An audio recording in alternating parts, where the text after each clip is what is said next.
नमस्ते सभी को। सबका इस व्याख्यान सत्र में स्वागत है। हम इस सत्र का आरंभ प्रार्थना से करेंगे।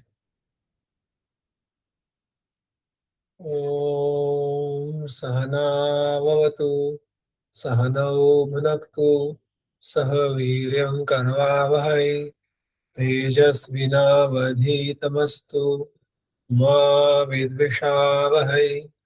ओम शांति शांति शांति।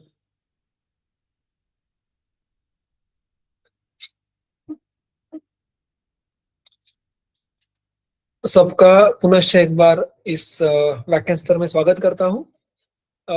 आप सबने जिस इस विषय में रुचि दिखाई है, जो सिद्धकृत कल्पना के बारे में, ये एक बहुत ही उत्साहवर्धक एक प्रतिशत रहा है। और ये विषय चयन करने के पीछे की भूमिका 1-2 मिनट में विशद करूंगा और फिर हम आगे बढ़ेंगे।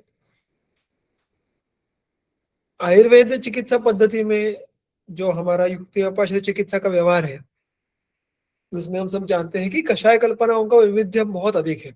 किसी भी अन्य रूढ़ मेडिकल साइंस में इतने भिन्न भिन्न कषाय कल्पनाओं का वैविध्य नहीं पाया जाता है, और वो हमारा एक बल स्थान है। जैसे हमारे बहुत सारे बल स्थान हैं जिनके आधार पर हम बाकी मेडिकल साइंस से भिन्न खड़े हैं। जैसे हेतुओं को ढूंढना होगा, रुग्ण परीक्षण की जो बारीकियां होंगी, एक होलिस्टिक अप्रोच होगा, अस्तित्व होगा एंड सो ऑन। उसी प्रकार से भिन्न भिन्न कषाय कल्पनाओं का अवस्थानुरूप व्याधि उपयोग करना, ये हमारी खासियत रही है। और उसमें काल परत में क्या हुआ, जब से एलोपैथी साइंस ये व्यवहार में रूढ़ हुआ और उन्होंने जो एक बहुत बड़ी बात समाज में समाज के सारे लोगों तक पहुंचाई कि अत्यंत कम प्रमाण में, अत्यंत कम प्रयास में आप रुग्णों को जब औषध देते हैं तो भी काम हो जाता है। और इसीलिए उन्होंने फिर टैबलेट तक बात सीमित कर दी, कैप्सूल तक बात सीमित कर दी, एक इंजेक्शन तक बात सीमित कर दी। और उस सारे प्रवाह में हम जब आयुर्वेद के जो सारे प्रैक्टिशनर्स हैं, उनसे भी समाज की ऐसी अपेक्षा होने लगी कि भाई हमें भी ऐसा बहुत सिंप्लीफाइड वर्जन देना औषधियों का। हमारे द्वारा भी कुछ हद तक उस मांग को हमने अपनाया, हद से ज्यादा अपनाया। और हमारा व्यवहार जो पहले भिन्न भिन्न कषाय कल्पनाओं से व्याप्त था, फिर उसमें स्वरस कल्क ये बाहर निकलते गए। क्वाथ कल्पनाओं को हमने फिर कषाय कल्पना जो आजकल बनी बनाई मिलती है उन तक लाके रखा। उतना भी जिसको कॉम्प्लेक्स नहीं है उसको चूर्ण कल्पना, आगे गुटी कल्पना, और अभी जो इवन अत्यंत सूक्ष्म प्रकार से कैप्सूल दिए जाते हैं, वहां तक लाके हमने हमारी कषाय कल्पनाओं को सीमित कर रखा है। क्योंकि हम कुछ अधिक ही अंश में लोगों का अनुनय करने लगे हैं। और इस प्रक्रिया में और जो और बहुत बलवान कषाय कल्पना हमारे द्वारा कम उपयोग में लाई जाती है, वो है सिद्धकृत कल्पना। हम पता है कि हम जब अध्ययन करते हैं, हम जब आयुर्वेद स्नातक हुआ करने के लिए अध्ययन क्या करते थे, तब हमने चरक संहिता या काय चिकित्सा इन विषयों में बहुत सारी कृत कल्पनाओं के बारे में देखा है, पढ़ा है। हम सबको नाम पता है, हम सबको ये भी ज्ञात होगा कि कौन सी कल्पनाएं उपलब्ध है। किंतु इतने बड़े प्रमाण में स्नेह का सेवन करना, ये संकल्पना अभी भी समाज में इतनी रूढ़ नहीं है। और इसलिए हम भी रुग्ण के साथ जब संवाद करते हैं या रुग्णों को जब कोई सुझाव देते हैं, तो सिद्धकृतों का उपयोग करने से थोड़ा सा डरते हैं, थोड़ा डिफेंस पे जाते हैं। क्योंकि रुग्ण ये हमारी पुड़िया लेने के लिए बहुत बार बहुत सारे नाटक कर लेते हैं, तो सिद्धकृत कब लेंगे, ऐसा विचार हमारे मन में आना बहुत ही ऑब्वियस है। और इसलिए हो जाता है ऐसे कि हम एक बहुत बड़े हमारी जो संकल्पना को उपयोग करने से चूक जाते हैं। किंतु आज हम वही बात देखने वाले इन सत्रों में कि क्यों सिद्धकृत कल्पना ये इतनी बलवान है, क्यों उसका व्यवहार में उपयोग करना ये हमारे चिकित्सा का एक बहुत बड़ा बलस्थान है, और उसके पीछे क्या क्या सोच होनी चाहिए। तो इसलिए कल्पों का तो अध्ययन बहुत बार मैंने लेने का प्रयास किया है। उसमें रसकल्प होंगे, वनस्पति कल्प होंगे, किंतु सिद्धकृत जो सुदैववशात उपलब्धि भी बहुत सारे हैं भिन्न भिन्न कंपनियों के। तो इसलिए जो हमारा व्याख्यान माला है, जो श्रृंखला रहेगी, उसमें हम प्रायः उन घृतकल्पों का अध्ययन करने का अधिक प्रयास करेंगे जो सहजता से उपलब्ध है या बनाए जा सकते हैं। और उसके साथ साथ उसका जो आरंभ का हिस्सा है उसमें हम क्या करने वाले हैं, तो हम सिद्ध घृत या घृत सेवन, इसकी विधिवत अवस्था कौन सी है, कब आप आपकी चिकित्सा में रुग्णों को घृत प्रिस्क्राइब कर पाएंगे, उस अवस्था को ढूंढना हमारा आज का प्रयोजन है। तो ये सारी मेरी इस व्याख्यान माला के पीछे की भूमिका हुई, जिसमें शास्त्र का विषय नहीं था, किंतु अब इसके बाद हम हमारे शास्त्र के विषय की तरफ मुड़ेंगे और हमारी चर्चा को आरंभ करेंगे। स्नेहपान, देखिएगा, घृतपान, ये स्नेहपान, ये एक बड़ी अम्ब्रेला है और उसका एक हिस्सा घृतपान है। और घृतपान का महत्व इतना क्यों है, इसके लिए एक बहुत सुप्रसिद्ध सूत्र ये हमें सुश्रुत में पाया जाता है। सुश्रुत में जो चिकित्सा स्थान का अध्याय है स्नेहोपयोगी का नामक, उसका सबसे पहला सूत्र ही इस प्रकार का है कि स्नेह सारो अयम पुरुषः प्राणाश्च स्नेह भूयिष्ठाः स्नेह साध्याश्च भवन्ति। देखिएगा, उन्हें स्पष्ट रूप से कहा है कि ये पुरुष जो है ना, यानी ह्यूमन बीइंग, वो स्नेह सार है, यानी स्नेह के उत्तम अंश से बना हुआ, द इसेंस ऑफ स्नेह, उससे बना हुआ ये पुरुष है। और हमारे शरीर में जो भी प्राण रहते हैं वो भी कैसे है, स्नेह भूयिष्ठ है और इसलिए स्नेह साध्य है। अब देखिएगा, ये वाक्य रचना बहुत सुंदर है।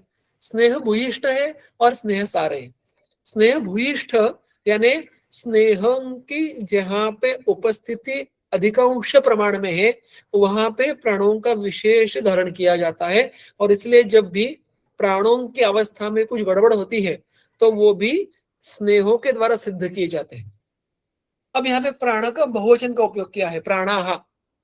ये कौन से प्राण है, तो इस सूत्र है सुश्रुत का। और अगर आप सुश्रुत संहिता शारीर स्थान में देखने के लिए जाए तो उन्होंने अध्याय क्रमांक 4 में आरंभ में ही उन्होंने 12 प्राणों का वर्णन किया है। उसमें अग्नि, सोम, वायु, सत्व, रजतम, पंच ज्ञानेन्द्रिय, भूतात्मा, इन प्राणों का उल्लेख किया है। अब बारीकी से देखिएगा, ये अग्नि, सोम, वायु ये पंचभौतिक नहीं है, ये तन्मात्र स्वरूप है। सत्व, रजतम, भूतात्मा ये महाभूतों से भी सूक्ष्म है और ये हमारे संयोग पुरुष का अंश है।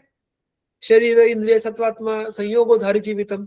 किंतु हम जब युक्ति व्यापाश्रय चिकित्सा करते हैं तो हमारी मर्यादा क्या होती है, हम प्रायः पंचमहाभूतों के परे कुछ काम नहीं कर सकते, ये हमारे साधनों की मर्यादा है। किंतु पंचमहाभूतों से बने इस शरीर में ही ये सारे अभौतिक जो मूलतः द्रव्य है, फिर वो इंद्रिय होंगे, वो मन होगा, भूतात्मा होगा, वो निवास करते हैं। इसलिए शरीर स्थिति का परिणाम इन सारों द्रव्यों पे बिल्कुल होता है और शरीर स्थिति के द्वारा ही हम इनमें बदलाव ला सकते हैं। और देखिएगा, प्राणा ही स्नेह भूयिष्ठः, इंद्रियों पे कार्य करना है, जहाँ पे इंद्रिय स्थित है वो भी जो अवकाश है वो स्नेह भूयिष्ठ है, मन स्नेह भूयिष्ठ है, मर्म स्नेह भूयिष्ठ।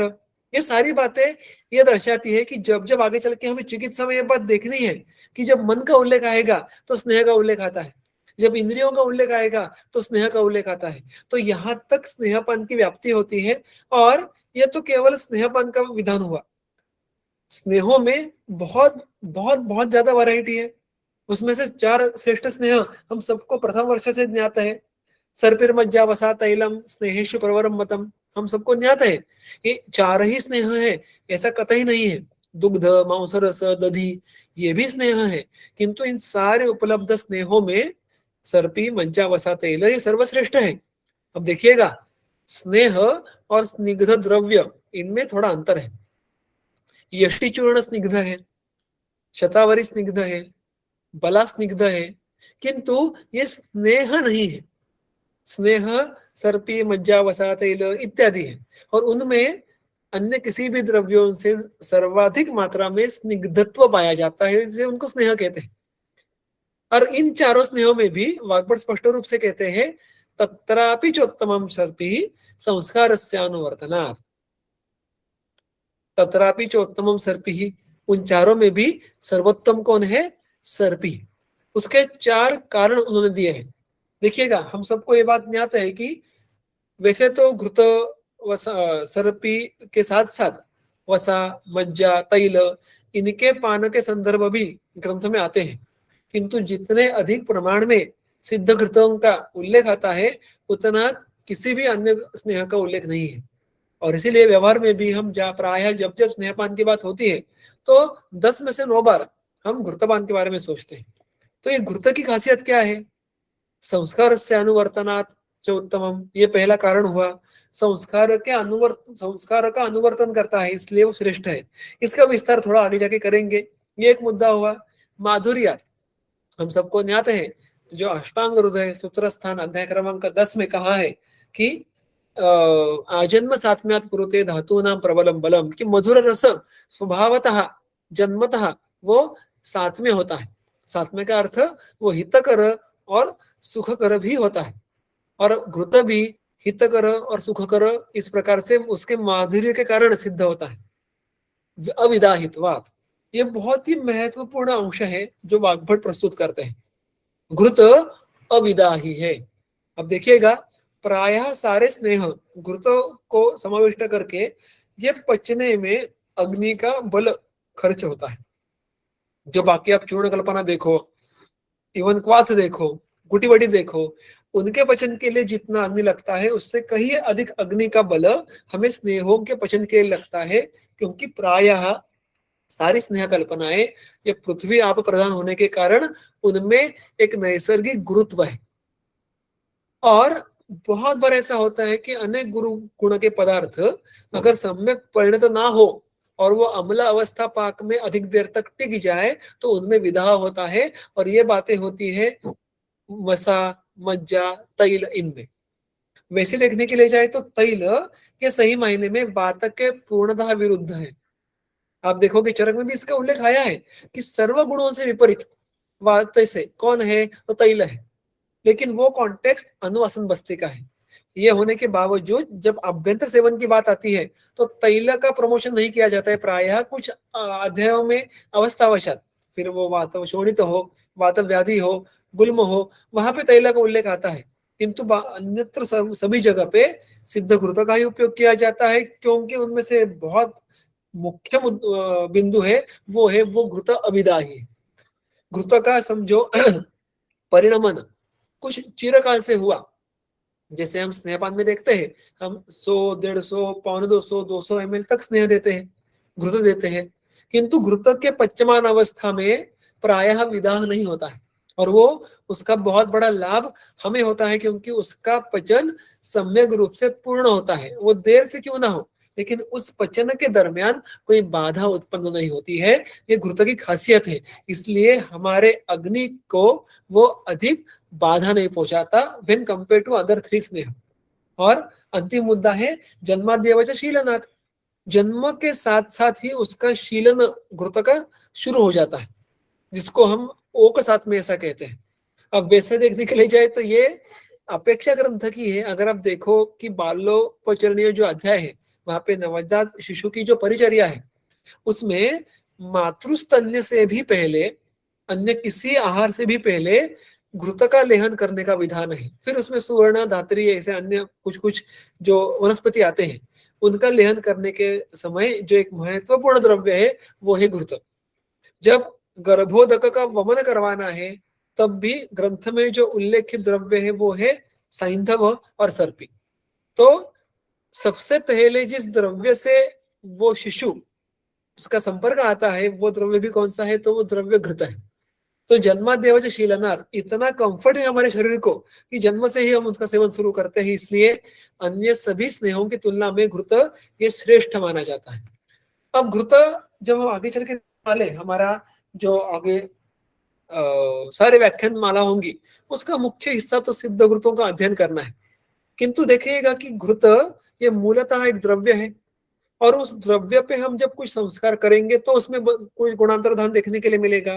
किंतु देखिए, संस्कार का अर्थ क्या होता है? गुणांतर धान, कुछ नए गुणों का आरोपण करना, कुछ अन्य स्वयं के गुणों का क्षपण करना, लेकिन किंतु द्रव्य का मूल स्वभाव यह पूर्णतः बदलता नहीं है।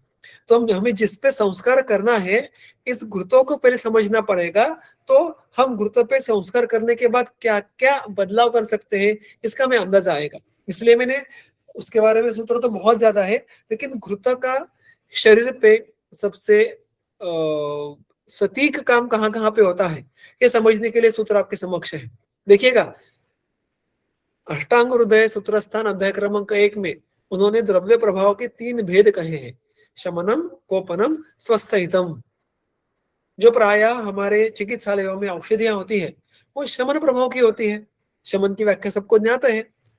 कोपन जो अपथ्य होते हैं, वो दोष कोपन करने वाले होते हैं, और जो शरीर के साम्यावस्था को बनाए रखते हैं, वो सारे स्वस्थ हित इस कैटेगरी के द्रव्य होते हैं। और प्रायः हमारा जो नित्य सेवनीय पथ्य आहार है, वो स्वस्थ हित प्रभाव का होता है, यानी वो शरीर में जो धातु साम्य है वो बनाए रखेगा।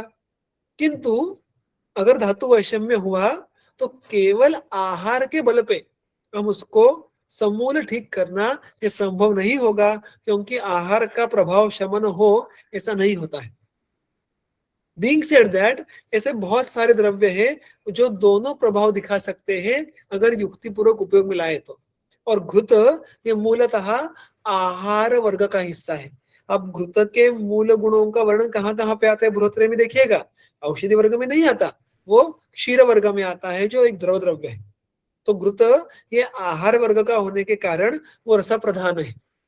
केवल घृत का उपयोग औषधियों में अल्प मात्रा में कहीं तो एक दूसरा संदर्भ में होगा, किंतु प्रायः इसलिए हमें घृतों को सिद्ध करना पड़ता है। तो केवल घृत क्या कार्य करता है, सूत्र आपके समक्ष है।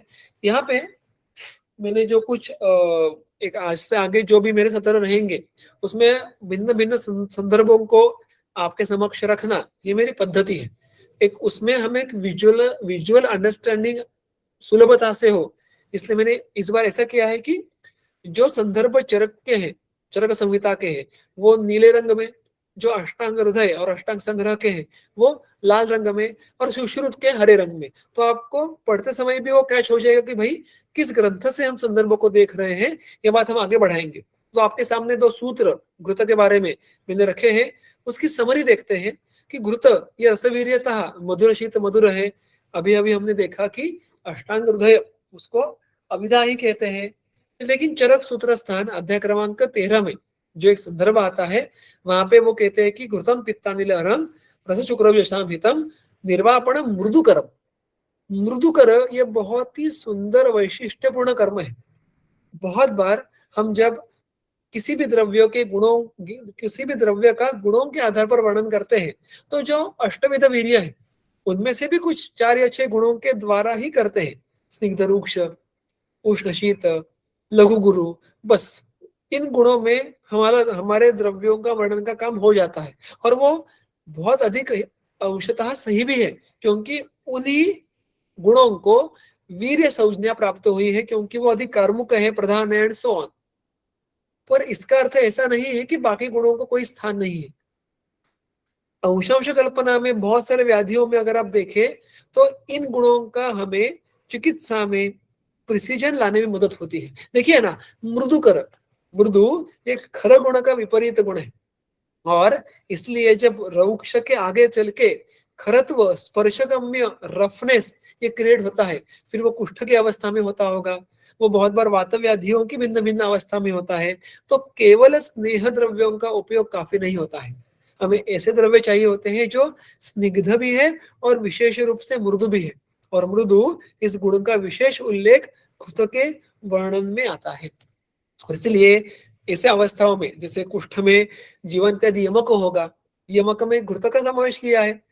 आप आगे चल के व्यवहार में जो सारे भिन्न भिन्न तेल की कल्पनाएं हैं उनमें भी यमक है। कुजम्बू नाम की जो कल्पना है दक्षिण भारत में प्रसिद्ध है, सो वहां पे भी एक से अधिक स्नेहों का संयोग किया होता है, क्योंकि उसमें वहां पे केवल स्निग्धत्व बढ़ाने का प्रयोजन नहीं होता है, वहां पे हमें खरत्व को दूर करने के लिए मार्दव की आवश्यकता होती है। और ऐसी अवस्था में महास्नेह होगा, जीवंत यदि यमक होंगे, ऐसे कल्पों का सुंदर उपयोग होता है। तो इस एक गुण के द्वारा हम ऐसा डिफरेंशिएट कर सकते हैं कि भाई इसको अभी तैल कल्पना ये सफिशिएंट नहीं होगी, हमें घृत का भी समावेश करना पड़ेगा। ये एक खासियत घृत की है। मृदुकरत्व इस पद से हमें वो समझ में आती है। दोषघ्नता उसकी सुस्पष्ट है, वास्तविक तग्न। इस हर एक मुद्दे पे हम आगे जाके चर्चा करने वाले हैं। आगे का जो बोल्ड जो एक मैंने कुछ शब्दों को रखा है वो बहुत ही वैशिष्ट्यपूर्ण है। कफ मेद शुक्र ओजवर्धन। देखिए, घृत कफ वर्धन करता है, अर्थात वो जिस प्रकार के कफ का वर्धन करेगा वो प्रायः अच्छे गुण युक्त अच्छे गुण युक्त इस प्रकार का होने वाला है। किंतु अगर वृद्ध कफ में घृत की व्यवस्था की गई तो वो कफ का प्रकोप भी करेगा। कितने सारे लोगों को मैंने मेरे चिकित्सालय में बात करते हुए देखा है कि डॉक्टर, जब मैं घी खा लूं, अब घी का दर्जा कैसे होता है वो बात अलग है, किंतु फॉलो पाते हैं कि जब मैं घी खा लूं ना तो कंठ को उपलेप हो जाता है, मुझे सीने में कफ जमा हो जाता है। और प्रायः ये रुग्ण ये अस्थमा के जैसे कंडीशन के होते हैं जो प्रायः आमाशयगतवात श्वास इस अधिकरण में बैठते हैं, या अजीर्णों के होते हैं, या मूलतः कफ वृद्धि के लक्षण उनमें होते हैं।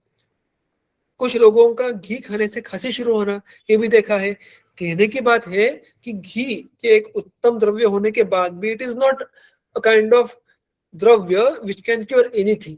बहुत बार ऐसे होता है कि घी हमारा बहुत प्राणप्रिय द्रव्य होने के कारण हमें ऐसा लगता है कि किसी भी अवस्था में घी का हम एम्पिरिकली प्रयोग कर पाएंगे, किंतु केवल घृत, असंस्कृत घृत ये कफ का वर्धन करता है। और इसका हमें अंदाजा पथ्य के समय भी रुग्णों को देना आवश्यक होता है। अभी कुछ दिनों के पहले मैं अष्टांग हृदय के रुद्रोग का अध्ययन कर रहा था, उस चिकित्सा का। उसमें बहुत सुंदर सूत्र आता है कि अष्टांग हृदय ने वातज रुद्रोग में किन अवस्थाओं में आप घी, दूध, मांसरस, गुड़ इनका सेवन कीजिएगा, ये सुस्पष्ट रूप से दिया है। वाग्भट कहते हैं कि जब रुद्रव हो, रुधायाम हो, प्रमोह हो, धातुक्षयजन्य जैसे अवस्था हो, तब आप इन सारे द्रव्यों का उपयोग करें। इन अवस्थाओं को छोड़ के जो वातज रुद्रोग की अन्य अवस्थाएं हैं जिनमें शूल तीव्र होता है, स्तंभ होता है, सामता होती है, और पित्तज रुद्रोग, कफज रुद्रोग, संधिपातिक रुद्रोग, कुमिज रुद्रोग, अन्य सारे प्रकारों में पथ्यवशात आहार में घृत का सेवन वर्ज्य है। कहने की बात ऐसी है कि घृत कफवर्धन करता है, इस तथ्य हमें हम प्राय पता नहीं होता, ये बात को अधोरेखित करना है। और अगर धातुओं की तरफ देखें तो घृत तो वैसे धातु स्नेह परंपरा में ही बहुत अच्छे से कंट्रीब्यूट करता है, किंतु विशेष रूप से घृत के द्वारा जिन धातुओं की अच्छे दर्जे की उत्पत्ति होती है, सारवान धातु उत्पन्न होते हैं, वो कौन से है? तो देखो, मेद, शुक्र, ओज, ये तीन धातुओं पे उसका विशेष कार्य होता है। और चरक का अगर स्नेहाध्याय देखो तो वो तो कहते हैं रस शुक्र जसाम हितम। तो रस, मेद, शुक्र और ओज ये तीन विशेष धातु और सर्व धातुओं का सार ओज, इन पे विशेष रूप से कार्मुक का घृत होता है। और चरक ने कितने सुंदर शब्दों में उसका वर्णन किया है कि हितम। हितम का अर्थ केवल वृद्ध करना ऐसा नहीं है, अगर वो क्षीण हो तो उसको साम्यावस्था में लाना, अगर वो साम्यावस्था में है तो साम्यावस्था बनाए रखना, और केवल उसकी प्रमाण को मेंटेन करना ऐसा नहीं है, तो उसके गुणों को भी, सारता को भी बनाए रखना, वृद्धिंगत करना, ये सारे काम घृत करेगा। तो हमें आगे चल के इसका भी हमें अंदाजा रहना चाहिए कि घृत का विशेष गामित्व कहाँ पे है। और जब उन दुष्यों पे जाना है तो किसी भी अन्य कल्पना से सिद्ध घृत का उपयोग हम अच्छे से कर पाएंगे, ये बात यहाँ पे ध्यान में रखनी है। हम थोड़ा जब और सूक्ष्मता की ओर बढ़ते हैं तो स्मृति बुद्धि वर्धन ऐसा आया है। ये बात हम सबको ज्ञात है कि बुद्धि के भिन्न भिन्न पहलुओं के लिए घृत कितना उपयोगी है, उपयुक्त है। और इसलिए आगे चल के उन्माद, अपस्मार, अतत्वाभिनिवेश, मदमूर्छा, संन्यास, इन भिन्न भिन्न अवस्थाओं में सिद्ध घृतों का उल्लेख सुस्पष्ट रूप से आता है। इन सब अवस्थाओं का हम अध्ययन आगे जाके करने वाले हैं, किंतु घृत का उल्लेख क्यों आता है इन सारे अवस्थाओं में जहाँ पे हृदय, जहाँ पे संज्ञा वह स्रोतस, इनका उल्लेख है, उनकी दृष्टि है, इन स्थानों पे दोष है। तो तत्रस्थ दोषों का शमन करना, तत्रस्थ जो स्रोतस है उनको विशुद्ध करना, वहां के धातुओं को बल देना, ये काम घृत करता है। तो घृत का विशेष गामित्व हृदय और तत्संबंध जो धमनियां है, जहाँ पे मन संज्ञा इसका वहन होता है, वहां पर उसका गामित्व है। उसके आगे चल के एक और जो मुद्दा है वो अलक्ष्मी नाशन। जब हम जाके आगे कल्याण गुरुता के बारे में देखेंगे तो ये मुद्दा मैं वहां पे एलाबोरेट करने वाला हूँ। अभी केवल इतना स्मरण में रखिएगा कि अलक्ष्मी ये एक प्रभावजन्य कार्य है, अलक्ष्मी नाशन है ये।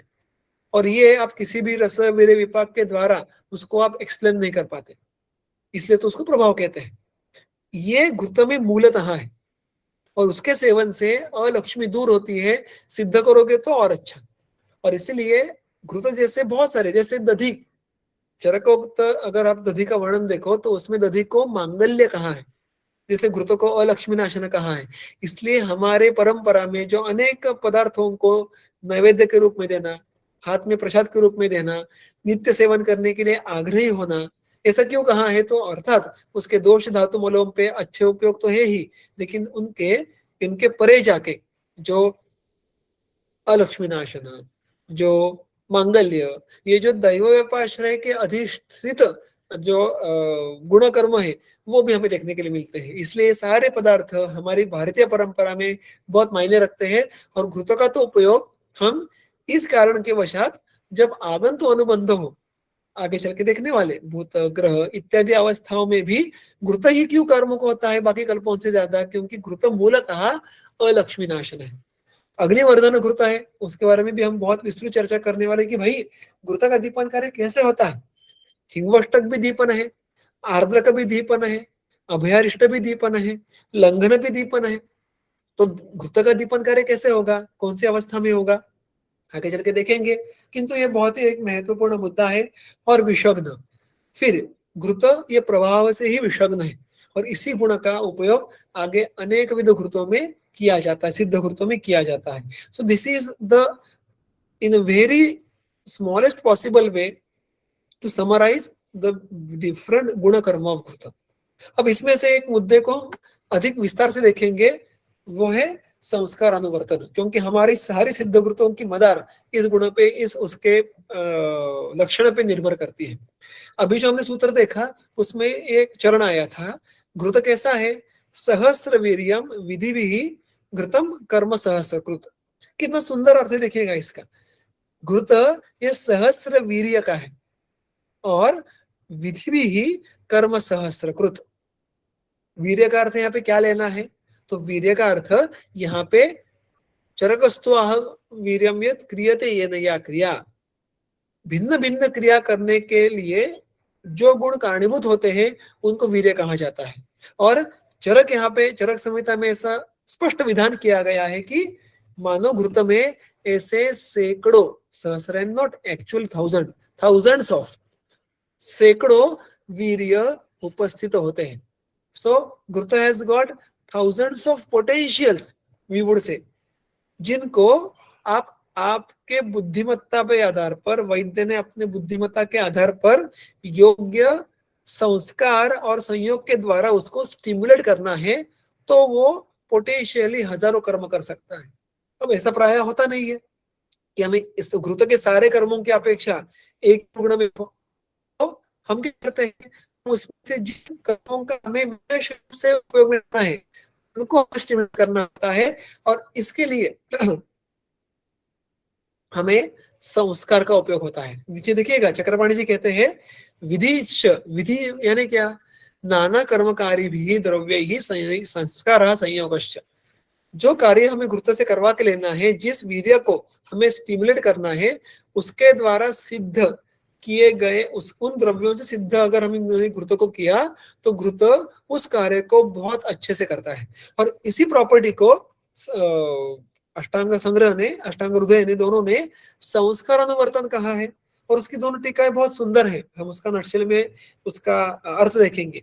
स्वगुणान अजहत संस्कार गुणान गृह्णाति इति संस्कारानुवर्ती, यानी स्वगुणान अजहत, स्वयं के गुणों का त्याग किए बिना संस्कार जिन द्रव्यों द्वारा हुआ है उन द्रव्यों के भी गुणों का अनुवर्तन करना, यानी संस्कार अनुवर्तन। तो इसमें और तैल इत्यादि स्नेहों में क्या डिफरेंस है? वो भी तो वही करते हैं। कल आप धन्वंतर तेल लोगे तो वो भी दुग्ध है, बला है, दशमूल है, उन गुणों का तो वहन करता है। तो टीकाकार कहते हैं नहीं एतत् तैलादिषु संभवति ते ही स्वगुणांस त्यजन्ति।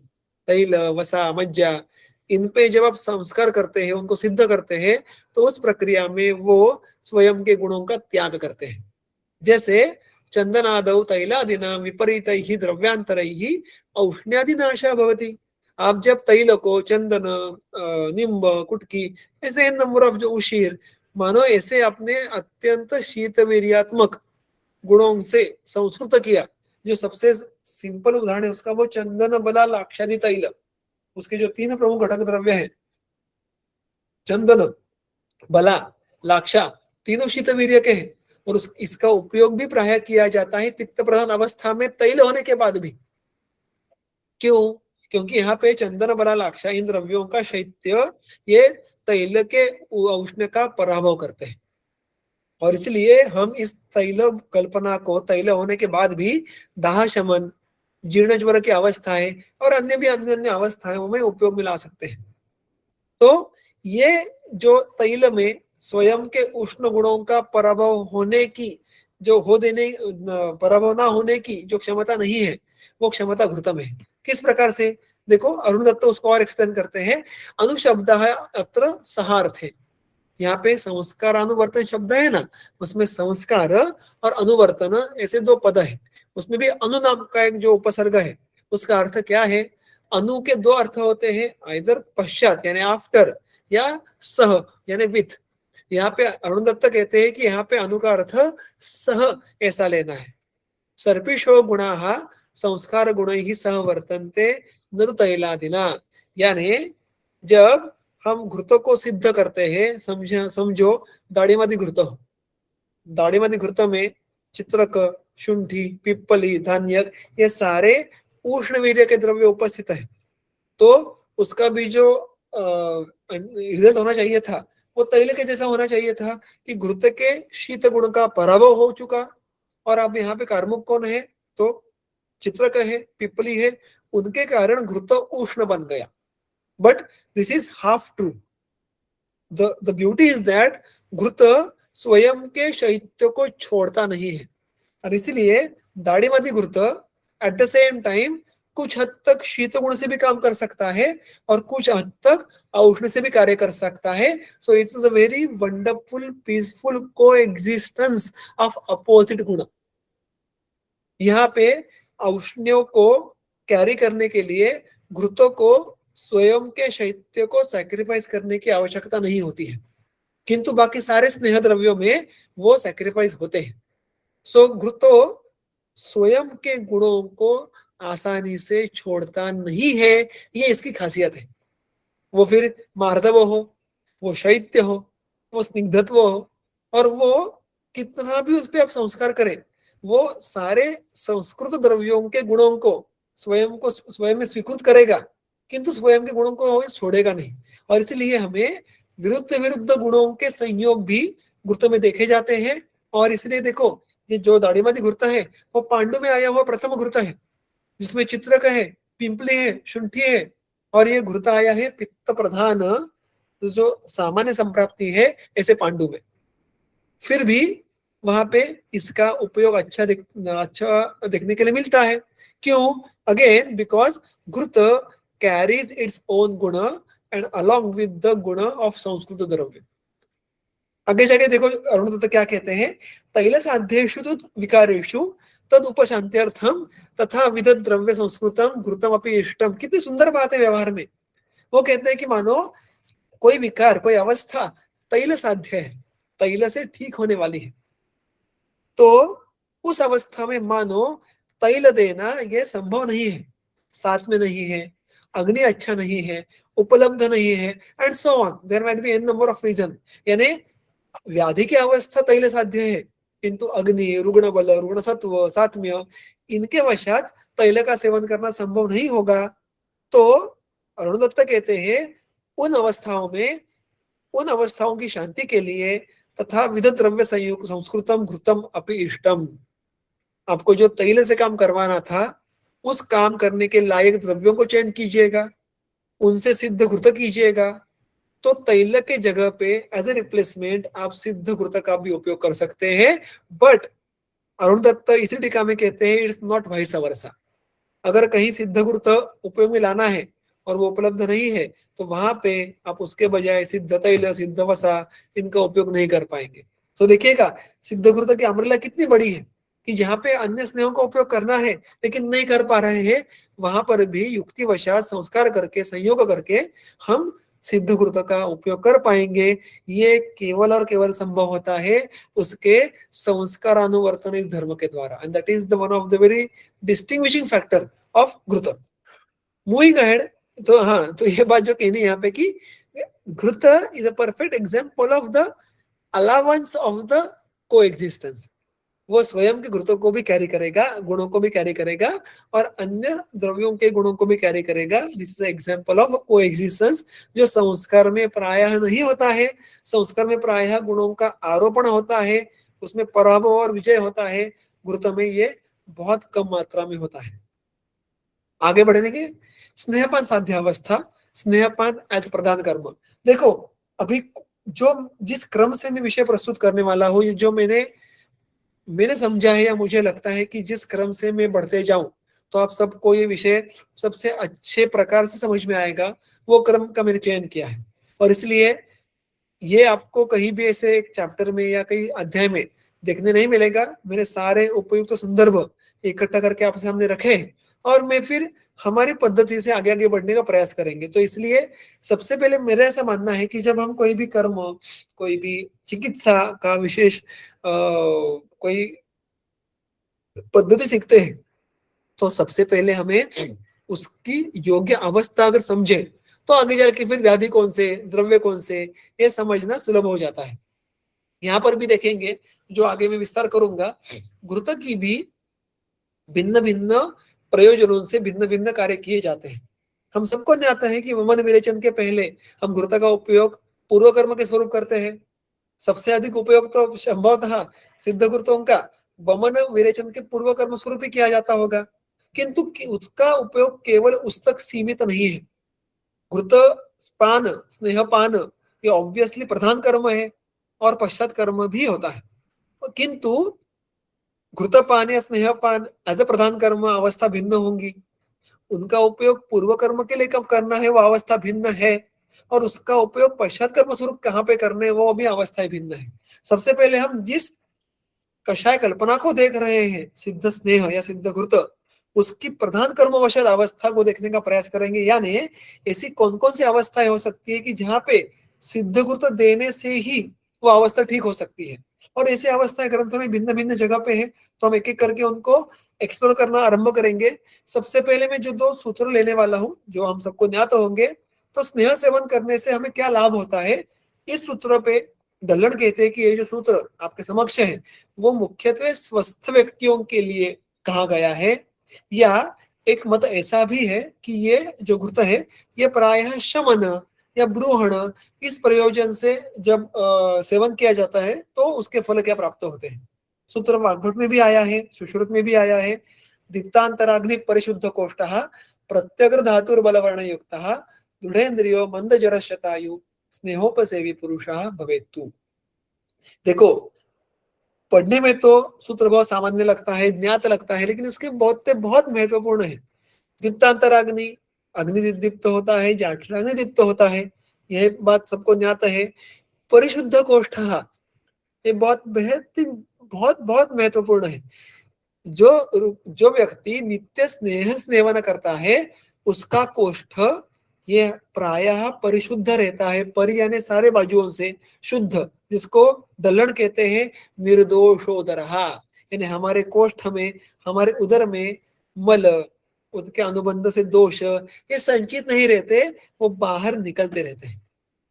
देखिए कितना महत्वपूर्ण बात है। हम सबको ज्ञात है कि आजकल के बहुत सारे व्याधियों में कोष्ठ में मल यानी पुरुष, मूत्र, अधोवात, पित्त, कफ इनका संचय होना और तजन्य संप्राप्तियां आरंभ होना ये कितने लोगों में देखने के लिए मिलता है।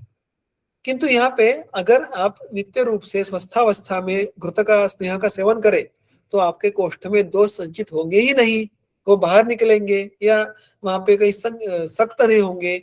ये वहां पे हम साध्य कर पाएंगे। That is the beauty of the नित्य स्नेह सेवन। इस संदर्भ के पढ़ने के बाद एक जो और संदर्भ स्वाभाविक रूप से आंखों के सामने आता है वो है चरक चिकित्सा स्थान अध्याय क्रमांक 28 वातव्याधि। मैं आपको उस संदर्भों को भी हम आगे चल के देखने वाले हैं, लेकिन जिनको आगे के सत्र के पहले कुछ अलग पढ़ने की मनीषा है वो इस संदर्भों को जरूर जरूर ढूंढिएगा। अगर अगर मिला तो ग्रुप पे डालिएगा कि चरक ने वातव्याधि चिकित्सा में एक बहुत ही सुंदर एक श्लोक का एक चरण कहा है कि कोष्ठ, हमारा कोष्ठ किस प्रकार का हो जाए तो कोई भी प्रकार का वात व्याधि शरीर में टिकता नहीं है, उसका संपूर्ण पराभव हो सकता है। यानी वात व्याधियों को पूर्णतः परास्त करने के लिए कोष्ठ कहाँ किस हद तक हमें दुरुस्त करना होगा, करेक्ट करना होगा। एक ही शब्द है उसका, दो पद है उसमें, लेकिन वो बहुत ही सुंदर पद है। प्राय वात व्याधि की चिकित्सा करने के समय भी हम उसको भूल जाते हैं। इस शब्दों को देख के उस सूत्र का स्मरण होता है। और मैंने बहुत सारे वैद्यों को देखा है कि वात व्याधि की चिकित्सा का अंत वो सिद्ध क्षीर, सिद्ध घृत, सिद्ध तैल, इनके भिन्न भिन्न उपयोग से करते हैं और फिर हमें वो चरक का सूत्र हेल्ड होता है। जो जिनको संभव है उनने वो जाके खोलिएगा, पढ़िएगा, तो आपको एक संदर्भ ढूंढने का एक बहुत अच्छा अनुभव मिलेगा। नहीं तो हम आगे चल के उसका डिस्कशन करने ही वाले हैं। प्रत्येक धातु हो, नए धातु बनाना, देखिएगा हमने अभी अभी देखा कि धातुओं में कार्य कैसे होता है। तो नए धातु तैयार करना ये एक प्रकार का रसायन कर्म है। और इसलिए जो मैंने सबसे नीचे लिखा है कि नित्यम क्षीर घृताभ्यास रसायनम अग्रह, चरक का स्पष्ट वर्णन है कि नित्य रूप से घृत का सेवन करना क्षीर के साथ, ये रसायन में सबसे श्रेष्ठ है। ये घृत के कार्मुकता को अधोरेखित करता है। और एक बात, दृढ़ानी इंद्रिय, दृढ़ेन्द्रिय, दृढ़ेन्द्रिय इंद्रियों को दृढ़ करता है। दृढ़ का अर्थ क्या है? दृढ़ यानी स्वकार्य करण क्षमानी, the capability of indriya to function, to perform its own function properly. देखिए, इंद्रियों तक कार्यों की व्याप्ति उसकी है। ये स्नेह की खासियत है जो हमने पहले स्लाइड में देखा था। और आगे चल के जब जब हमें आजकल बहुत सारे बहुत बड़े प्रमाण में हमें अभ्यंतर दोष प्रकोप से शिरोमर्माघात ऐसे रुग्ण देखने के लिए मिलते हैं। प्रायः व्यवहार में जिस लोगों को सहसा हस्त पाद एक बाजू में क्रिया हानि आ जाती है, वाक्संग आ जाता है, मुखवक्रता आ जाती है, मलमूत्र का नियंत्रण कम हो जाता है, मूर्छा मोह आ जाता है, इन बहुत सारे अवस्थाओं में संप्राप्ति का मूल कहाँ पे होता है? तो वो शिर मर्म का आघात होता है। और वो आघात कोई बाह्य ट्रॉमा नहीं होता है, वो आभ्यंतर दोष प्रकोप और दोष जाके शिर मर्म पे आघात करते हैं। इसका भी बहुत सुंदर वर्णन आपको चरक सिद्धिस्थान अध्याय क्रमांक 9 में देखने के लिए मिलेगा। और ऐसी अवस्था में तत्रस्थ जो हमारे इंद्रिय है वो शिरस्थ है। वहां पे जो तर्पक कफ है वो अक्षतर्पणात्, ऐसे वो शिरस्थ इंद्रियों का तर्पण करता है। तो इंद्रियों का उपताप, उपघात, ये भी इस प्रक्रिया में होने की संभावना होती है। और इस प्रकार से अगर शिरोमर्मा घात के कारण इंद्रियों की दुष्टि हुई हो, इंद्रियों की बाधा हुई हो, तो वहां पे स्नेह का जो रोल है वो अत्यधिक है, सबसे महत्वपूर्ण है। फिर वो नस्य हो, वो अनुवासन बस्ती हो, वो शिर स्नेहन के प्रकार हो, अभ्यंग हो, आगे चल के घृतपान हो, एंड सो ऑन। तो इंद्रियों तक पहुंचना है तो भी स्नेह का सेवन करना अत्यंत आवश्यक है। यह बात यहाँ पे अधोरेखित हो जाती है। और उसके आगे कई सूत्र जो सुश्रुत में आता है, जिसको डल्हन कहते हैं, कि ये व्याधितों के लिए उन्होंने विशेष रूप से कहा है कि स्नेहो हिता दुर्बल बंधी देह संदुक्षणे व्याधि निपीड़ित। बहुत सुंदर सूत्र है। सुश्रुत कहते हैं कि स्नेह का उपयोग सबसे अधिक कब होता है? जब बंधी और देह दोनों एक साथ दुर्बल है। देखिएगा, हमेशा ऐसी अवस्था होगी ऐसा नहीं होता है। किन किन लोगों का अग्नि बहुत ही अच्छा होता है लेकिन वो दुर्बल होते हैं, तो उनमें ब्रूहण की अपेक्षा है। वहां पे ब्रूहण द्रव्य मांस से लेके बहुत अधिक अच्छे अच्छे होंगे, क्योंकि वहां पे दीपन की अपेक्षा नहीं है। कुछ अवस्था ऐसी होती है कि केवल बंदी मंद है, केवल बंदी मंद है, किंतु वहां पे धातु बल बहुत अच्छा है, तो वहां पे हमें केवल दीपन कार्य करने की आवश्यकता हो। किंतु बहुत सारे अवस्थाओं में जब व्याधि प्रायः बहुत दिन तक टिक जाता है, जीर्ण हो जाता है, तो वहां पे हमें एक साथ धातु बलवर्धन करना और अग्नि बलवर्धन करना, ये काम करना पड़ता है। स्पेशली आफ्टर क्रॉनिक व्याधि, आपने अगर देखा होगा कोविड के बाद जो लोग बहुत दिन तक कोविड से पीड़ित थे, एडमिट थे, ज्वरित थे, उनको इसमें से बाहर निकालने के लिए इस अवस्था में से सिद्ध घृतों का उपयोग बहुत अच्छे से हुआ है। तो जब रुग्ण एक साथ दुर्बल अग्नि और धातु बल कम इस अवस्था से जूझ रहा होगा, तो दोनों पे एक साथ काम करने के लिए जो एक कषाय कल्पना श्रेष्ठ है वो है स्नेह।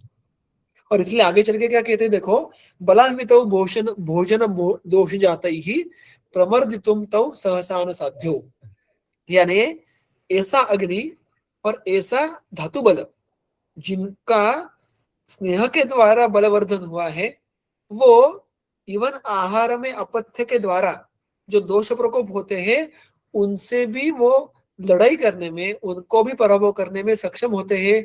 वो हेतु अपथ्य सेवन से भी उन पे इमीडिएटली कोई परिणाम नहीं होता है, जिसको चरक ने स्वयं ने व्याधि क्षमत्व कहा है कि रोगोत्पादन क्षमता उसको कम करना और उत्पन्न रोगों को प्रतिकार करना, ये दोनों कार्य व्याधि क्षमत्व में आते हैं। चरक ने स्पष्ट रूप से दिया है। तो शरीर का अगर व्याधि क्षमत्व बढ़ाना है तो स्नेह का नित्य रूप से सेवन करना कितना आवश्यक है, ये बात भी यहाँ पे अधोरेखित होती है। And again going back to the same thing कि श्रेष्ठ स्नेह कौन सा है, घृत है। और इसलिए सिद्ध घृत ये व्याधि क्षमत्व बढ़ाने के लिए भी बहुत ही महत्वपूर्ण हो जाते हैं। अब घृतपान की कुछ अवस्थाओं को देखेंगे। सबसे सुस्पष्ट अवस्था जो चिकित्सा संस्थान के पहले अध्याय में आती है वो है, जो ज्वर के अध्याय में आती है वो है, अत ऊर्ध्वम कफे मंदे वात पित्तोत्तरे ज्वरे परिपक्वेषु दोषेषु सर्पिष्पानम यथामृतम। अब यहाँ पे सिद्ध घृतों के अवस्था का आरंभ हुआ। अब यहाँ पे केवल घी, केवल घृतपान ऐसा अभिप्रेत नहीं है, किंतु हम अभी तक हमने जो सारी बातें देखी थी घृत के बारे में, उनको स्मरण में रख के हम आगे सिद्ध घृतों का जो अध्ययन है वो करेंगे। तो देखिएगा, चरक ने स्पष्ट रूप से कहा है कि वात पित्तोत्तर ज्वर में जब वात पित्त का प्राधान्य हो और कफ मंद हो और दोष परिपक्व हो, इन अवस्था में घृतपान करना है। तो तीन बातें हैं, वात पित्त की एक अवस्था है, कफ दोष की एक अवस्था है और परिपक्वता एक अवस्था विशेष है। तो वात पित्त अधिक हो तो उसके शमन के लिए घृत का उपयोग करना है, ये तो सुस्पष्ट है। कफे मंदे, यहाँ पे मंद कफ का अर्थ है कि वातपित्त सर्वाधिक वृद्ध और कफ अल्प वृद्ध, यानी 3 नंबर पे। तो चक्रपाणी कहते हैं कफे मंदे इति मंदे अपि कफे यदि कफः नास्ति एव दोष रूपः तदा सर्पी वातपित्तोत्तरे ज्वरे देयम इति अर्थः, कि थोड़ा कफ हो तो भी चल जाएगा घृत, और कफ नहीं हो तो आनंद ही आनंद है। यानी कहने की बात, हमने अभी भी देखा था कि कफ क्षीण हो या कफ सम हो तो भी घृत दे सकते हैं, किंतु कफ थोड़ा बड़ा हो लेकिन वात पित्तों से कम हो, उस अवस्था में भी कफ का शमन करने की क्षमता संस्कृत घृत में होती है, जो आगे चल के हम देखने वाले हैं कि संस्कार से अनुवर्तनात् इस विशेष के द्वारा वो अल्प बल कफ का भी शमन कर सकता है। तो कफ का अनुबंध ना ही हो तो ये बहुत ही अच्छी बात है, लेकिन थोड़ा अनुबंध हो तो उसको भी चला लेंगे, ये घृत की खासियत है। आगे जो बात आती है वो है परिपक्वता, यानी पूर्ण निरामता। परि, फिर एक बार जो उसका उपसर्ग है वो है परि, यानी परितः, सारी बाजुओं से कंप्लीटली। तो केवल पक्व भी कह सकते थे वो, किंतु दोष ये परिपक्व होने अपेक्षित है, यानी उसमें सामता की एक बूंद भी ना हो ऐसे अपेक्षा है। क्योंकि घृत किसी भी एंगल से पाचन कार्य नहीं कर सकता, अपितु सामता को बढ़ाएगा अगर सामता पहले से हो तो यहाँ पे एक बात अधोरेखित हो जाती है कि कभी भी सामता में घृत का उपयोग नहीं करना है। ये बात अभी से शुरू हो जाती है। देखिएगा, ज्वर ये पहला अध्याय है और इस अध्याय में जो अवस्थाएं आती है उनका अनुवर्तन हमें अंत के अध्ययन तो करना होता है। तो एक बात जो बात यहाँ पे कर दी कि परिपक्व दोषों में ही घृत का उपयोग करना है, तो वो हमें अंत तक याद रखना है, ये महत्वपूर्ण है। अब आगे चल के देखेंगे कि वात पित्त तो बहुत सारे द्रव्य है, शतावरी है, दुग्ध है, आगे चल के आप देखोगे तो बहुत सारे द्राक्षारी कषाय जैसी कषाय कल्पना है एंड सो ऑन। सो आप गेहूं है, चावल है, तो क्या ये सारे द्रव्य एक जैसे कार्य करते हैं वात पित्तों पे? बिल्कुल नहीं। तो उसमें कुछ तो विशेष होगा, बिल्कुल है। तो जो जीर्ण ज्वर में क्या अवस्था आती है, वहां पे अष्टांग संग्रह की बात तो स्पष्ट रूप से ही है। वृक्ष ही जो ज्वर, जीर्ण ज्वर में जो ये सूत्र आया है उसमें ये बात कही है कि रुक्ष प्रकार का तेज ये जो ज्वर करता है और फिर उससे उस रुग्ण में रुक्षण, अपदर्पण होना आरंभ होता है और उस रुक्षण के कारण वात का प्रकोप होता है। तो जब रुक्ष तेज के द्वारा शरीर में अपदर्पण होता है और वात का प्रकोप होता है, तस्य संशमनम सर्पी ही, उसका शमन करने के लिए सर्पी ये सबसे आदर्श ये कल्प द्रव्य विशेष है।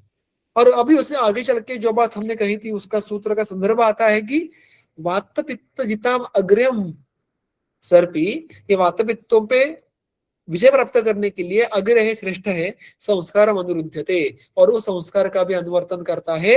सुतराम तदहि अतो दद्यात्, इसलिए प्रायः उसको स्वौषध यथा स्वौषध साधितम, उसको स्वयं के औषधों के द्वारा सिद्ध करके दो। यानी आगे सूत्र देखिएगा, विपरीतम ज्वरोष्माणम जयत पित्तंच शैत्यतः, जो घृत है वो ज्वर के ऊष्मा को, यानी किसी भी ऊष्मा को फॉर दैट मैटर, शैत्य के द्वारा उसको पराजित करता है।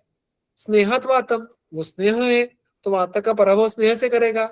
और योग संस्कारतः कफम, वही घृत अगर हम किसी कफग्न द्रव्य के द्वारा संस्कृत करें तो वो कफग्न का भी कफ कार्य करेगा। किंतु ये जो यहाँ पे दो बातें समझ के लेना आवश्यक है, जो सिंपल है कि पित्त के उष्ण गुण पे और वात के रूक्ष गुण पे घृत का विशेष कार्य होगा, ये बात यहाँ पे सुस्पष्ट हो जाती है। और इसलिए आगे चल के देखो तो और भी अगर अवस्था बहुत सारी आई है, जैसे कासम में देखेंगे, रूक्षस्य अनिलजम कासम आदौ स्नेह ही उपाचरित सर्पी भी, और आगे सूत्र चलता है। वातज कास में अगर रौक्ष बहुत ज्यादा है तो घृत का उपयोग कीजिएगा। उसी सूत्र के आगे जब वातज कास को पित्त का अनुबंध है, सपित्तम, यानी वात और उसके साथ 2 नंबर में पित्त हो, तो घृत में, रुग्ण में जब सूखना, शुष्कत्व आ जाता है ऊर्ध्व में, कंठ में, उर प्रदेश में, तो वहां पर भी क्या आता है, घृत आता है। हिक्का श्वास में भी घृतपान की अवस्था दिए देखिएगा, शुष्कोर कंठ तालुका, शुष्क रुक्ष का, रुक्ष ये गुण है, शुष्क ये फिजिकल नेचर है, तो गला, सीना, तालु, वहां पे शुष्कत्व होना। अगर ऐसा हो, अगर रुग्ण, रुग्ण का देह ये रुक्ष हो, तो वहां पे भी सर्पी का उपयोग करना है।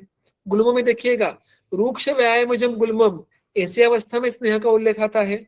स्नेहपानम हितम गुल्मे विशेषेण ऊर्ध्वनाभिजे, गुल्म में, गुल्म के स्थान भिन्न भिन्न प्रकार से दिए हैं, उसमें अगर गुल्म ये नाभि के ऊर्ध्व हो तो स्नेहपान करना है, नाभि के नीचे हो तो बस्ती करनी है, ऐसा स्पष्ट उल्लेख चरक ने किया।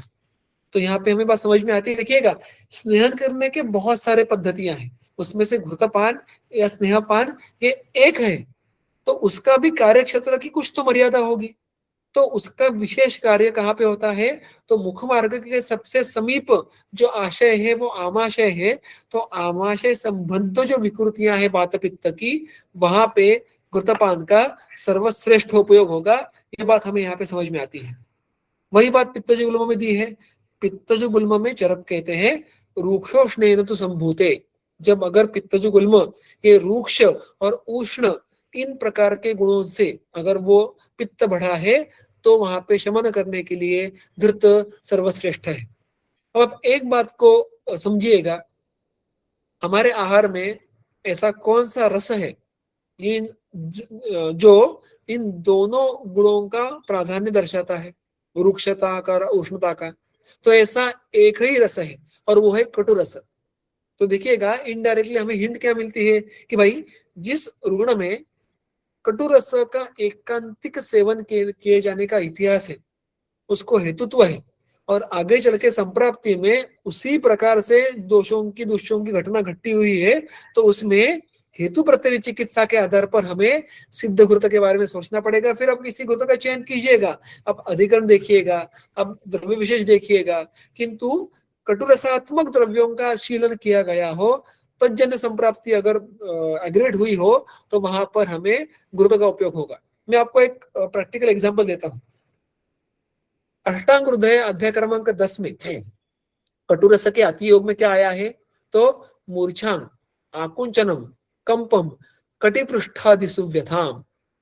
कटुरस के अत्यधिक सेवन के कारण कटिपृष्ठादिषु व्यथाम ऐसा लक्षण देखने के लिए मिलता है। प्रायः जब रुग्ण हमारे पास ये लक्षण लेके आते हैं, कटिशूल, पृष्ठ व्यथा और आदि, इसमें आप अन्य भी संधि, अस्थि विशेष की जो एरिया है, बाहु होगा, जानू होगा, सख्ती होगा, उनका भी आप समावेश कर सकते हैं। तो बहुत सारे रुग्णों में आप देखते हैं कि तीखा बहुत खाने का बहुत उनको स्ट्रॉन्ग हिस्ट्री होती है। फिर वो मुख्यतः मिर्च जो उसका जो कल्क स्वरूप करके खा ले, या आहार में मसाला अधिक होना, एक्सेट्रा एक्सेट्रा।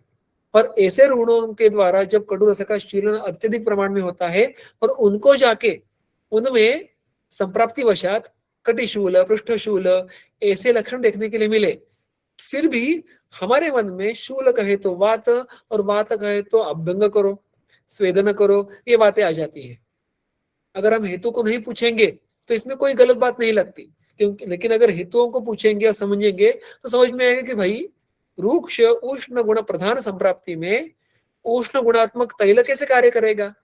और इसलिए कटु सेवनाधिक्य ये हेतु हो और तजन्य कटिशूल, जानुशूल, संधिशूल या इस प्रकार की कोई स्नायु, संधि, अस्थि, कंडरा इनकी दृष्टि हो, तो वहां पे सिद्ध तेल का उपयोग नहीं होता है, वहां पे सिद्ध घृत का उपयोग बहुत सुंदर होता है।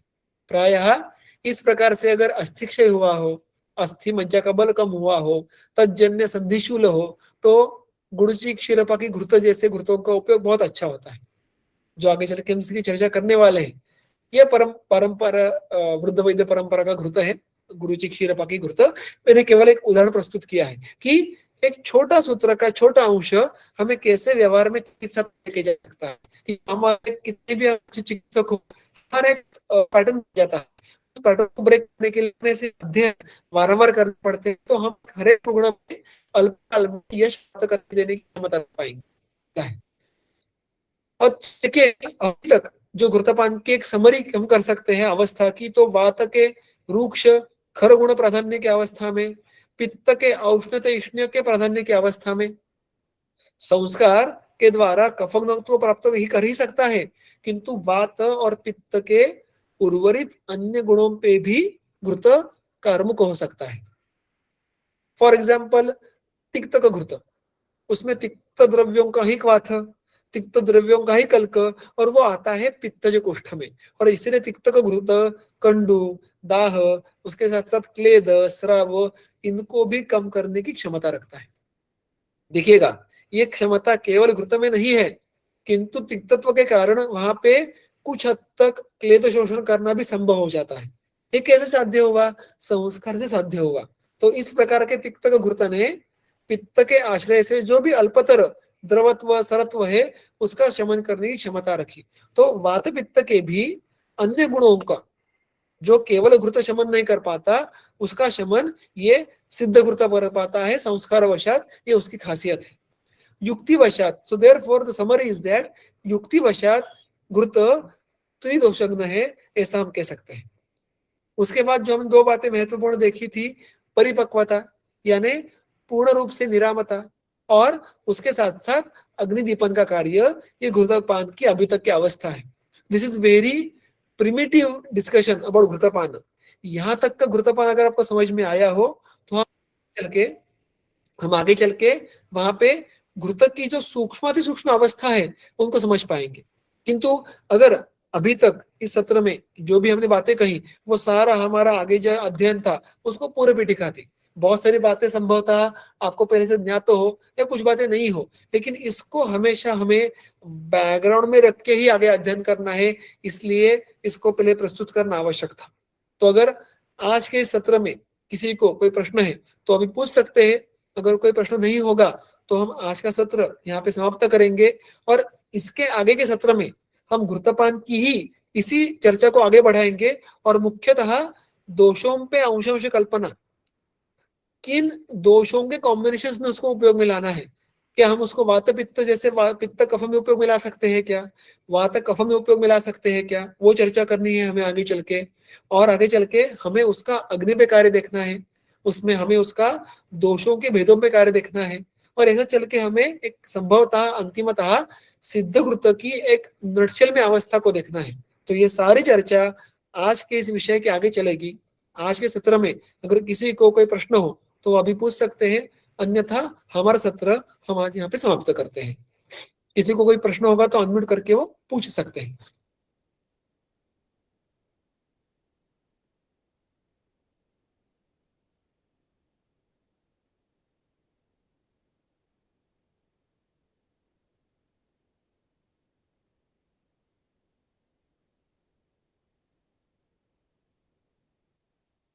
हॅलो. हाँ बोला. हा अरे दादा, मला एक शंका आहे. बोल बोल. म्हणजे ऍक्च्युली खूप आधीपासून घृताचं संस्कारस्य अनुवर्तन ह्या कर्माविषयी विचार करत होतो. तर मला ते कसं आहे कर्म हे आता आपल्याला माहिती आहे, वापरून कळतं, ठीक आहे. पण उष्ण आणि शैत्य म्हणजे वीर्यात्मक बघायचं झालं तर हे कसं काय एक्झिस्ट करू शकतं, किंवा म्हणजे एक्झिस्ट जर करत नसेल तर मग नक्की काय एक्झिस्ट करतं, की एक गुण एक्झिस्ट करतो आणि एक वीर्य एक्झिस्ट करतं, असं होतं का? अशी मला एक शंका आहे. बरोबर बरोबर. नहीं अगदी बरोबर है. मैं हिंदी में उतरने का प्रयास करूंगा. मैं उसका एक जो टीका का अंश है मैंने आज वो यहाँ पे प्रस्तुत नहीं किया. एक और विस्तृत टीका आती है चक्रपाणी की शायद से, वहां पे वो इसका ही विस्तार करते हैं कि किस प्रकार से चित्रक इस द्रव्य के औष्ण्य का भी उपस्थिति रहती है और घृत के शैत्य की भी रहती है. मैं आपको एक उदाहरण देता हूँ. सिंपल सीतोपलादी चूर्ण, उसमें सीतोपला है वो शीत है, वंशलोचन है वो शीत है, और बाकी 3 द्रव्य उष्ण है.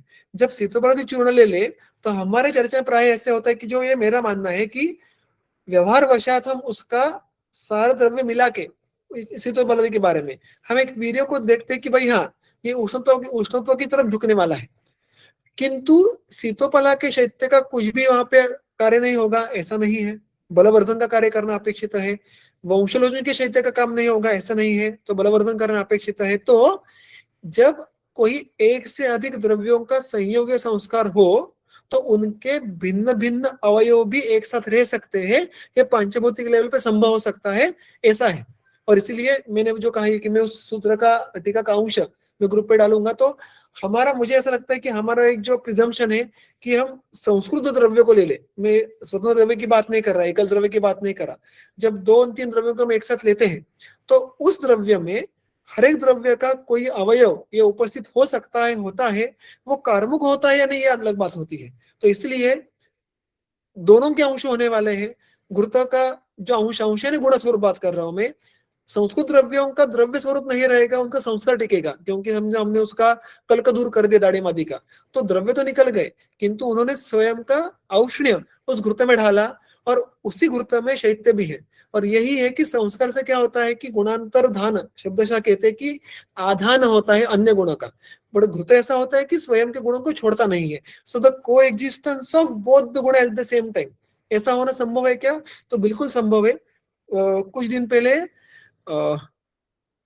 किससे बात कर रहा था मैं, नंद से बात कर रहा था इसी बात में. मैं उसका भी कुछ अगर मेरे साथ मेरे पास कुछ कन्वर्सेशन होगा तो मैं आपके साथ साझा करूंगा कि भाई गुणांतर जब होता है हमें ऐसा लगता है कि हम किसी नए गुण को, जैसे बहुद्रव श्लेष्मा दोष विशेषा, तो द्रव गुण ये तो कफ का मूलतः नहीं है, किंतु उन्होंने ऐसी बात कही कि नया गुण आना मूल द्रव्य में ये बाहर से ही हो सकता है, अंदर से नहीं हो सकता.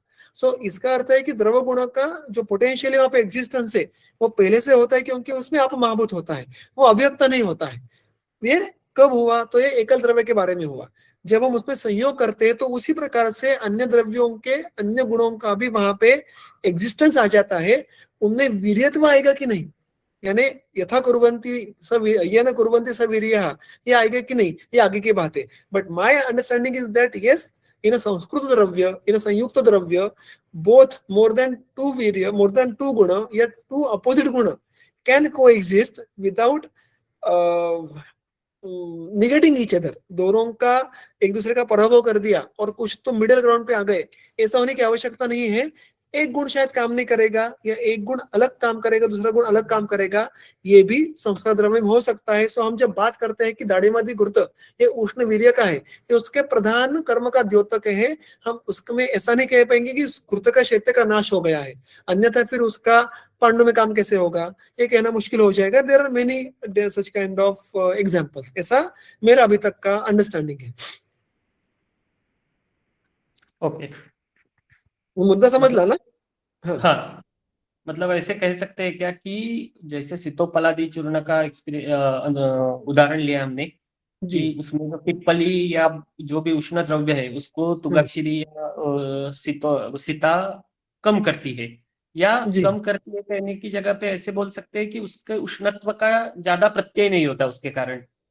जी. लेकिन अगर घृत के साथ कोई उष्ण द्रव्य का संस्कार करेंगे तो घृत बाकी औषधि कल्पना जितना दूसरे द्रव्यों का गुण कैरी कर सकते हैं उससे ज्यादा उस गुण को कैरी कर सकता है घृत, ऐसे बोल सकते हैं. बिल्कुल बिल्कुल वही बात है.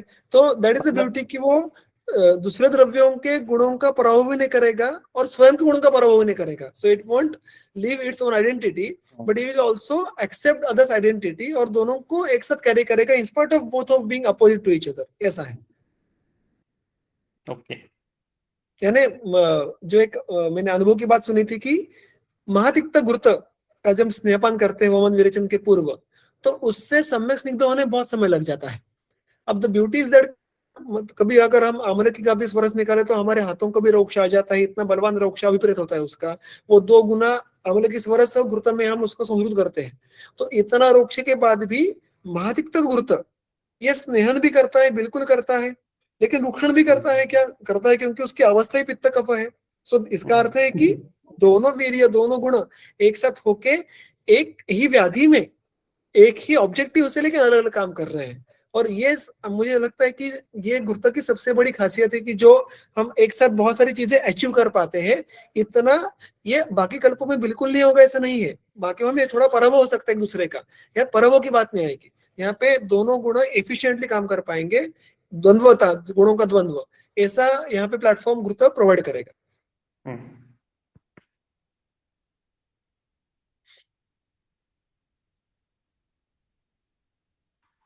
हेलो. जी. आपने कहा था हमने ये अज्यूम किया है कि घृत जो है वो ओ का साथ में है क्योंकि वो जन्म से हम लोग मतलब कंज्यूम करते हैं. बट अभी के एरा में बहुत ऐसे लोग हैं जो घृत का इस्तेमाल ही नहीं करते, तो उनमें तो साथ में नहीं रहेगा. फिर उनमें अगर साथ में अवस्था लानी है तो कितने दिन तक उनको घृतपान, या फिर उनको कैसे आदत डाल सकते हैं घृत खिलाने की? देखिएगा, मैं 1-2 मिनट में साथ में संकल्पना पहले स्पष्ट करता हूँ. प्राय ऐसा होता है कि हम ओ का सात्म्य को ही साथ में समझ लेते हैं. आप देखिए चरक में तो देश सात्म्य, काल सात्म्य, व्याधि सात्म्य, ओ का सात्म्य, ऐसे भिन्न भिन्न संकल्पनाएं आई है. तो सात्म्य शब्द का मूलतः अर्थ है कि यह आत्मनिउपश्यते सुखानुबंध, यानी जो हमारे स्वास्थ्य के लिए हितकारक है उसको सात्म्य कहना है.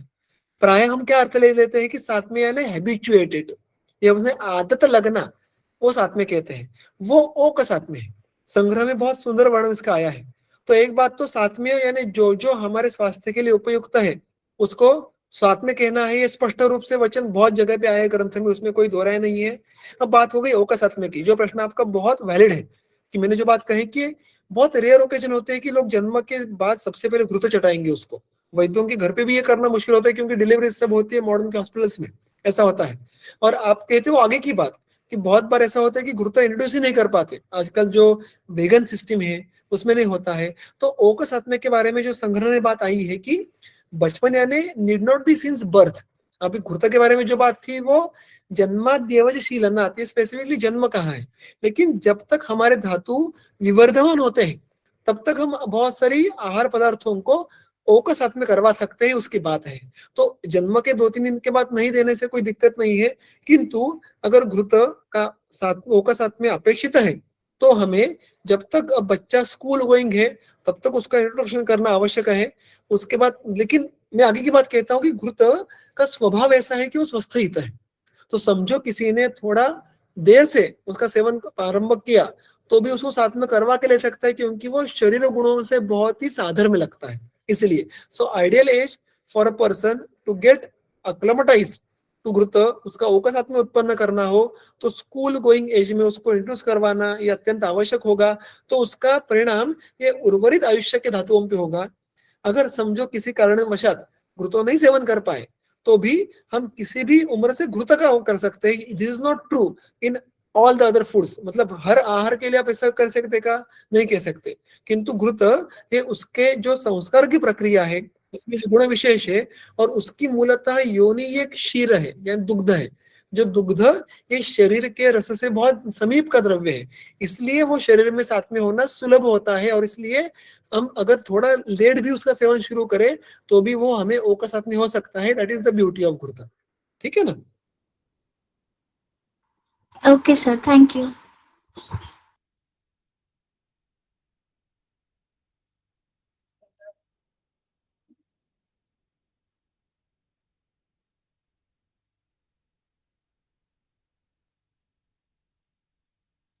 ठीक है, ठीक है, किसी को कोई प्रश्न नहीं होगा तो सत्र का समापन यहाँ पे करेंगे। मैंने कहा वैसे कि आगे का सत्र हम शुक्रवार को लेंगे। थोड़ा अंतर ज्यादा रहता है मुझे पता है, किंतु शुक्रवार रविवार ऐसे दो एडजस्ट सेशन अगर सुनेंगे तो उसमें कंटिन्यूटी आ जाएगी। तब तक कल तक ये सत्र मैं ड्राइव पे अपलोड करूंगा। जो कुछ बातें मैंने आपको पढ़ने के लिए कही है अगर आप वो पढ़े तो आपको उसका विषय अध्ययन करने में, विषय ज्ञात करने में उसका बहुत अच्छा लाभ होगा। और कुछ प्रश्न बीच में भी हो तो ग्रुप मैंने ओपन रखा है, एक्टिव है, सब हम एक दूसरे को पहचानते हैं तो बिल्कुल उस पर इंटरेक्शन कर सकते हैं। And we stop here today, आगे मिलेंगे शुक्रवार रात को। तो सबको मेरा एक बार प्रणाम, धन्यवाद।